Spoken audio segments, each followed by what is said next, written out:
Aaron McMillan says somebody's going to get knocked the fuck out, and Reem might be easy money. I can't show it. I don't want to get in trouble for your comment, but yeah, I agree. I think it's easy money to say that somebody's going to get knocked out. A real good bet. Overeem winning is also very, very probable because of his experience. I believe we'll get into the main event in a little bit.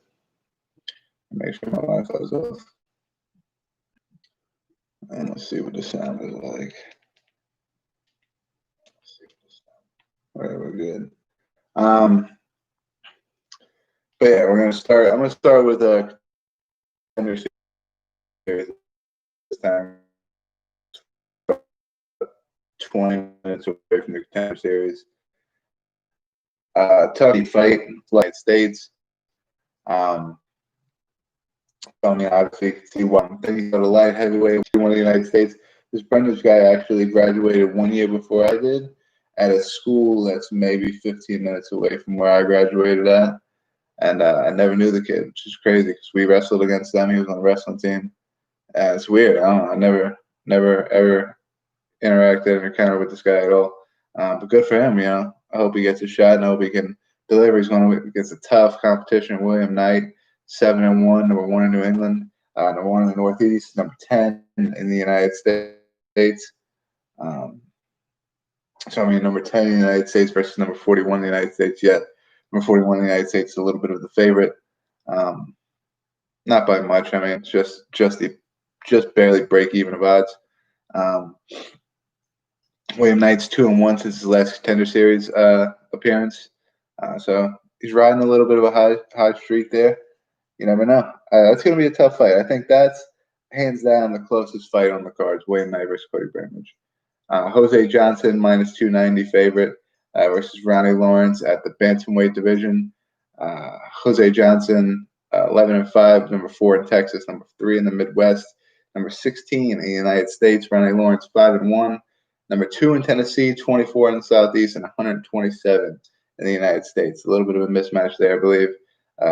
In the flyweight division, Jimmy Flick, plus 100 underdog against Nate Smith. Nate Smith, 6-0. Number 9 Midwest, number 31 United States, number 1 Nebraska. Jimmy Flick, 14-5, number 2. Number 2 in the U.S.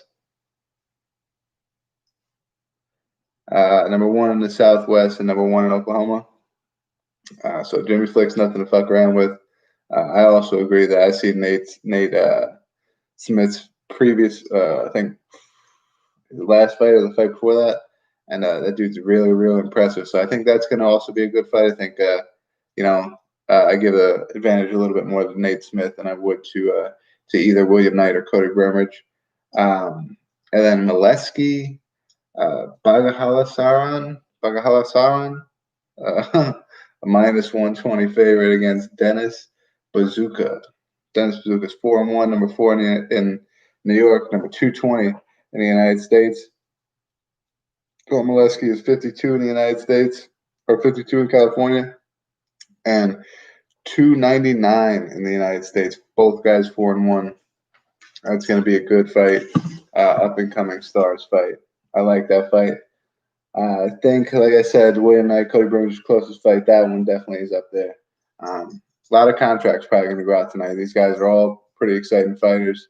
I don't think we're going to see a lot of that Lion Prairie shit that we seen last week, even though it worked out good for a couple guys. We're going to go on to the UFC on ESPN 34. I previewed a couple other fights, not the co-main, because, of course, OSP. Alonzo Menifield, I already gave my pick for that fight last week. I picked Alonzo Menifield's 1 week delayed. I still picked the same guy. So we're going to start with Andre Muniz versus Bartosz Fabianski. Fabianski's 14-3, never been knocked out, submitted twice in his career, 8 out of 14 of his wins via TKO or knockout. His last fight was a decision win over Darren Stewart in March, right before everything got shut down for the virus. 4-1 in the UFC. His only loss was a submission to Michel Pesares. Muniz is 19-4, 1-0 in the UFC. He's got a decision win over Antonio Araro in his UFC debut.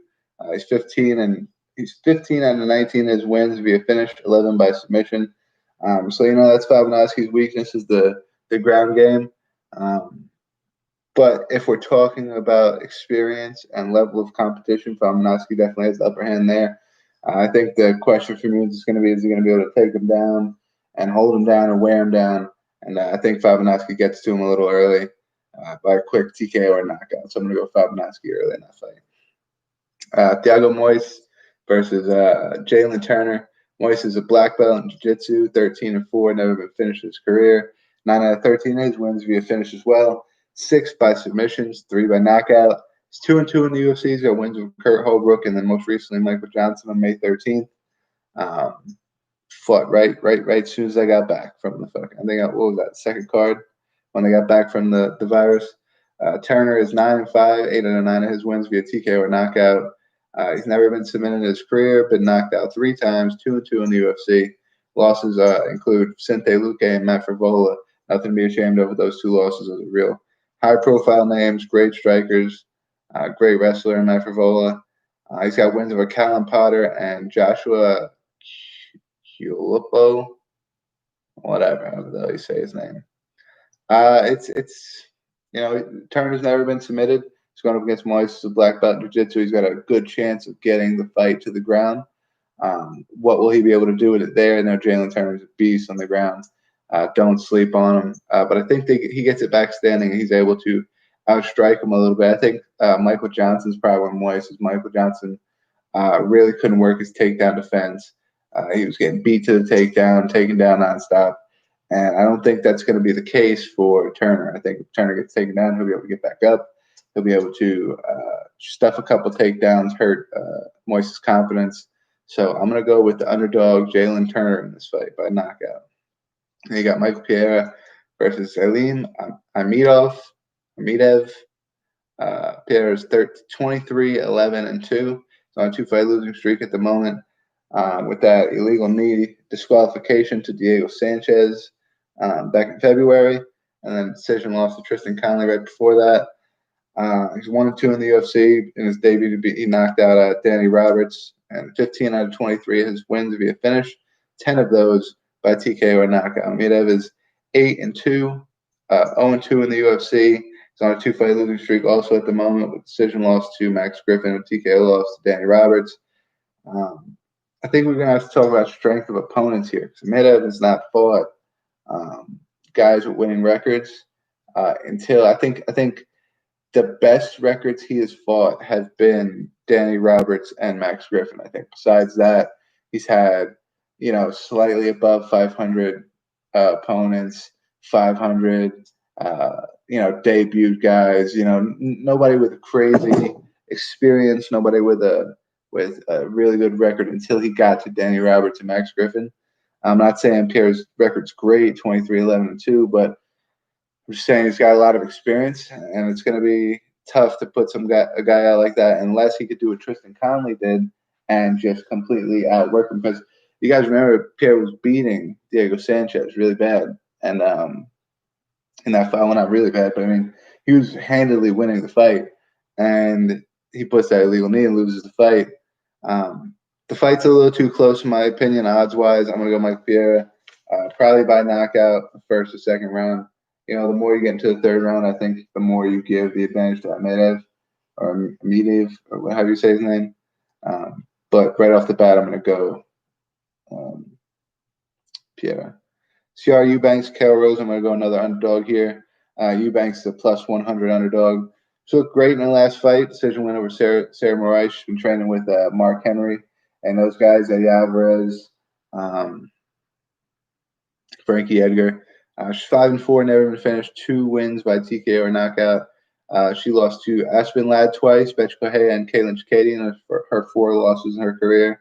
While Carol Rose is 13-3, 2-0 in the UFC. She got a decision win over Laura Perpico and Vanessa Mello. 2 out of 3 of her losses via submission.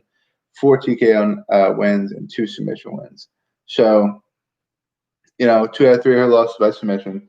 CR Eubanks is more of a striker. You don't really have to worry about taking her down. But I think the strength of opponents, Perpico and Vanessa Mello, don't stack up to Chikadian, Betchkohea, Aspen Ladd twice, Sarah Moraes. I mean, the list of the people that, or the women that Ciara Eubanks has had to get to where she is right now, I think is going to be what makes her win this fight. So I'm going to go Ciara Eubanks first, second round, TKO. If not, maybe a decision, just out striking or stay on the outside. Which then I guess, they're going to do OSP Menifield as a co-main. Like I said, I got Menifield. And then Overeem versus Sakai. Overeem was coming in at a minus 145 favorite. He won his last fight. He looked great against Walt Harris, stuffing the takedowns, got a TKO there. 3-2 since 2018. He's got wins over Sergey Pavlovich, Alexei Oleinik, and of course Walt Harris. 46, 18, and 1. His overall record. 41 out of those 46 wins coming by TKO or finish. Coming by finish. 24 by TKO and 17 by submission. 14 out of 18 of his losses are via TKO, which is why a lot of people are trying to write Overeem off as this guy. He gets knocked out too much. He's getting older. Chuck Liddell, Rampage Jackson, they're trying to draw similarities between the two. The last time he was submitted was 2006, and it was to Fabricio Verdum. So I don't really think there's a chance of him getting submitted against Augustus Sakai. Sakai's 15-1-1, never been finished in his career. 11 out of 15 in his wins via TKO or knockout. 5-0 since 2018. 4-0 in the UFC. Wins over Chase Sherman and Marcin Tybura by TKO, and then Andrei Arlovsky and Blagny Ivanov by decision. Ivanov, a very good boxer, but you're going against a lot different of a striker and a world-class kickboxer in Alistair Overeem. I think it's a completely different ballgame, but Overeem's got about an inch on him, 3 inches of reach. He's going to use his kicks a lot. If he's smart, he's going to use his kicks a lot, and he's going to be able to win that fight pretty handily, I think. Talked about OSP Menifield, Vianney Ajaro versus Montana De La Rosa, Alexander Romanov versus Marcos Rogero de Lima, Cole Smith versus Hunter Azur, and Brian Kelleher versus Kevin Natividad. Kelleher originally supposed to fight Ricky Simone. Simone getting injured and being replaced by Natividad.